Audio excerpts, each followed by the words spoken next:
ia gravar esse vídeo, depois eu não ia mais gravar esse vídeo, que bateu 1 hora já meio tarde, e junto veio uma preguicinha. Preguiça não, foi mais cansaço, porque essa última noite eu não dormi direito. Mas como eu ainda tenho que fazer comida agora, uma última coisa para comer, resolvi passar para poder então tentar contar essa história, que eu vou tentar resumir, mas como eu já disse, o resumo meu, em menos de 10 minutos, praticamente não existe. Contudo, dessa vez a gente tá um pouco... Vou tentar ser um pouco fiel ao tempo, porque eu me esqueci de formatar esse cartão e tá dizendo que eu tenho mais ou menos 20 minutos para poder falar tudo. Mas o que eu queria falar dessa vez é uma história que aconteceu comigo há alguns anos. Se eu me lembro bem, foi em 2015. Vou até conferir aqui porque eu tenho registro disso.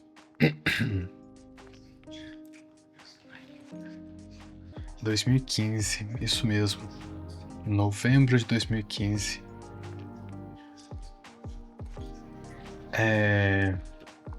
Novembro de 2015? Não foi novembro de 2015 não. Mas ok, foi 2015, tá vendo? Eu já comecei devagar. Só um minuto que agora que eu tô vendo que eu tô sem a minha luz auxiliar. Vou acender ela aqui pra dar um charme.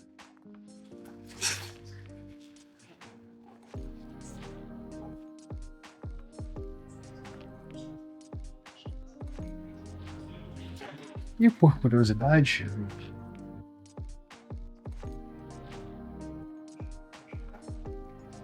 Yongnuo YN362, que eu comentei sobre ele num outro vídeo aqui.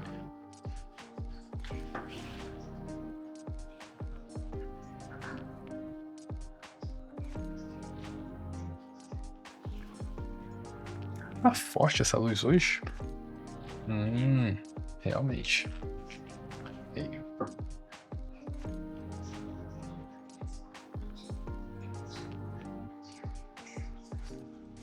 Pronto. Então, como eu disse, essa história aconteceu em 2015, lá em São Paulo. E eu tinha ido em São Paulo até então.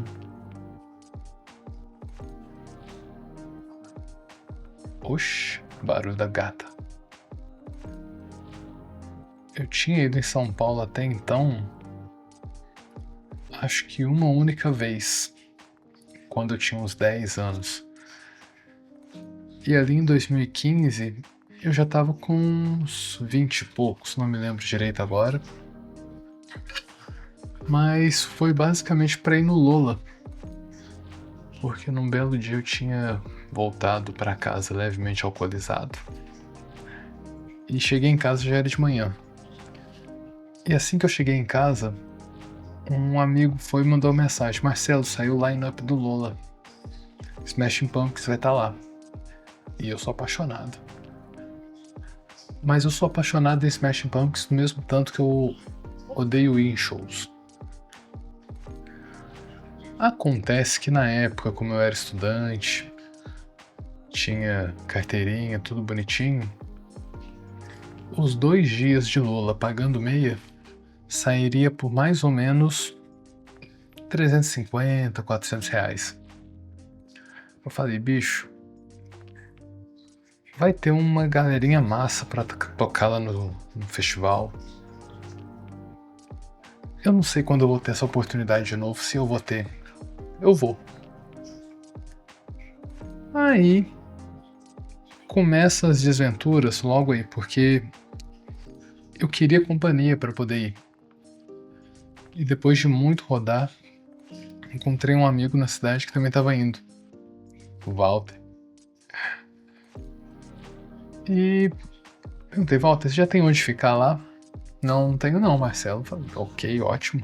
Eu também não tenho. Então a gente vai fazer o seguinte. A gente vai ficar lá nos 2 dias de show, Se eles deixarem a gente passar a noite dentro do autódromo, fantástico que a gente fica lá. Mas se porventura expulsarem a gente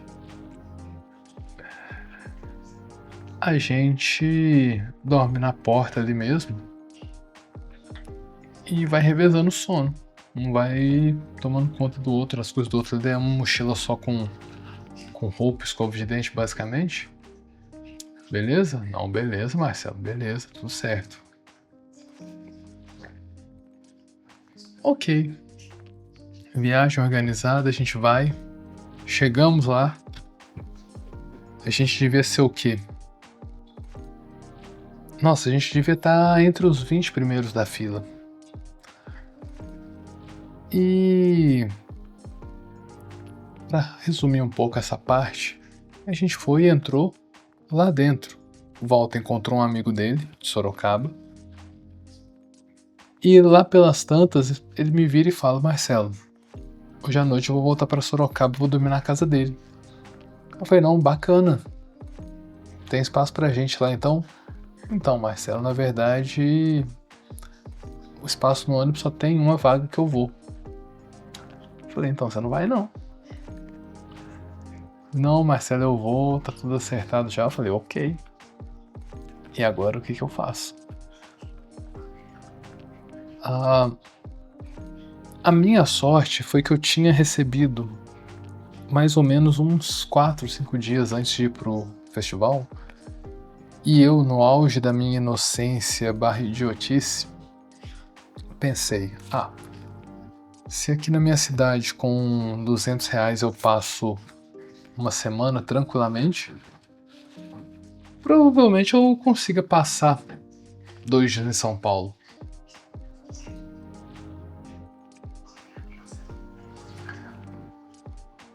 Depois de muito custo ali, no final da primeira noite, consegui achar uma pousada, motel, para passar a noite. Só que assim, naquela noite, contando táxi, deslocamento, mais esse motel, dos meus R$200 foram embora uns 150, 180. Só que eu ainda tinha a segunda noite. E aí que vem a parte complicada e o ponto da história realmente. Fui para casa de uma amiga no segundo dia de festival, na parte da tarde, que era um dos shows que eu não queria ver. Mas no final, que era os Smashing Pumpkins, falei: agora eu preciso ir. Fui pro festival, foi fantástico, espetacular. E assim que terminou o show, eu puxei meu celularzinho, postei no Facebook: gente, alguém aqui em BH pra me hospedar? Eu já não tinha nem esperança mais. E nisso, uma antiga colega que eu fiz na universidade mandou uma mensagem falando: Marcelo, eu tô morando aqui perto do autódromo, perto de Interlagos. Se você quiser vir pra cá, que amanhã eu também vou voltar pra Lavras, a gente pode ir até junto, pegar o busão junto. Eu falei: nossa, perfeito. Ela me passou o endereço, tava dando uns 2, 3 quilômetros lá do autódromo. E fui andando pra casa dela mesmo, até porque eu já não tinha mais dinheiro pra táxi nenhum. Assim que eu cheguei na rua da casa dela, já deu pra ver de longe ela saindo da casa pra me encontrar, né? E fui vendo aquela rua bem... uma rua bem típica do imaginário que eu tinha de São Paulo. Se eu fosse encontrar Dona Irã Barbosa, com certeza seria numa rua bem parecida com aquela. E aí, quando eu cheguei em frente à casa dela, era uma casa que eu vou tentar... Se eu conseguisse encontrar essa casa aqui no Google Maps, eu colocaria uma foto, mas vou tentar explicar. O portão de entrada era um portão de alumínio, de ferro, né? Com aqueles... como é que chama? Aqueles espetos, sabe?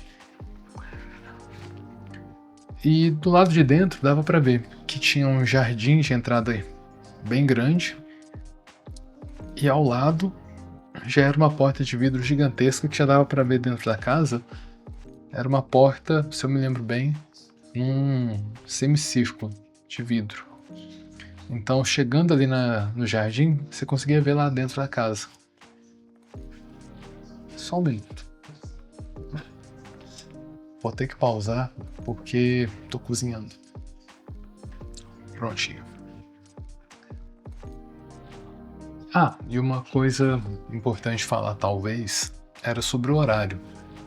Se não era meia-noite, era bem perto. Assim, algo entre 11h30 e meia-noite e meia, sabe? E aí eu perguntei pra ela, né? Nossa, que bacana essa casa aqui. Você mora aqui sozinho? Quem que você mora? Como é que é? Aí ela falou que tava morando lá. Vou falar com ela. Ah, Marcelo, eu moro aqui com duas irmãs. São minhas amigas. E essa casa aqui é da avó delas. Ah, bacana, né? Já economiza aí um pouco, talvez, no aluguel e tal. E assim que a gente entrou na casa, ela foi, me apresentou as meninas. E elas estavam com seus namorados lá. E todo mundo sentado na cozinha. Só que, de novo, essa cozinha era um pouco para dentro dessa porta de vidro. Então, ainda assim, da cozinha eu conseguia ver a parte da sala, que ainda conseguia ver essa porta de vidro e lá fora o jardim, né? Pois bem, papo vai, papo vem, e eu já tava cansado do dia inteiro tá andando, ter curtido o show, não ter me alimentado nem me hidratado direito. Eu falei pra ela, olha, eu vou deitar, né? Já que amanhã já vai viajar cedo, tô meio cansado. Ah, tudo bem, Marcelo, a gente arrumou ali pra você o quartinho de cima. Aí eu subi uma escada em espiral, ela me levou pra lá. E era um quarto gigantesco, mas era um quarto antigo, com aquelas camas tipo filme de terror de vampiros. Aquelas camas que tem aqueles suportes nas pontas para poder passar uma cortina, sabe? Um pouco mais ao lado assim tinha um espaço com uma banheira antiga, né? E o quarto era gigantesco, só que a minha parte que eu ia dormir era na outra ponta do quarto, numa que era debaixo de uma janelinha de madeira, que do outro lado já dava para ver o jardim e a rua lá na entrada. Ok. A gente vai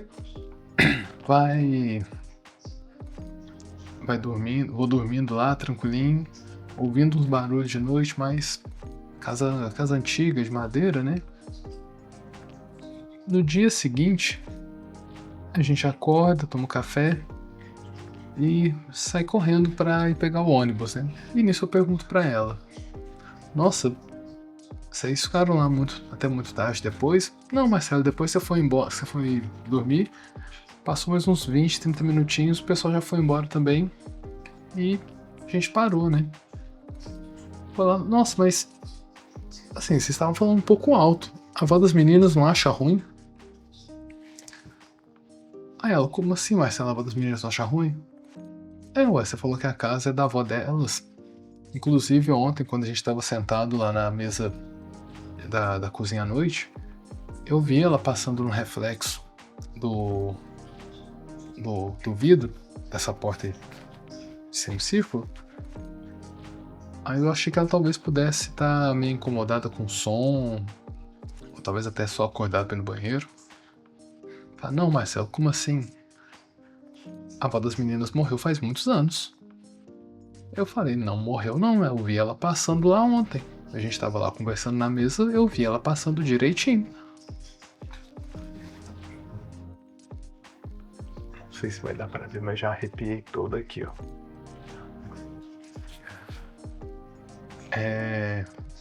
Eu falei, não é possível, eu vi ela. Então, Marcelo, agora que já passou a noite, posso te contar. Acontece que aquela casa ali é meio assombrada. E, inclusive, quando eu me mudei lá pra aquela casa, com frequência umas coisas minhas sumiam, aconteciam coisas, eu ouvia coisas, via também uns vultos assim. E o que a gente acha é que pode ser só a avó das meninas, que estranha quando tem alguém conhecido na casa. E vai lá pra vigiar as coisas dela. Nessa hora a gente tava sentado no busão já, ela me falando essas coisas.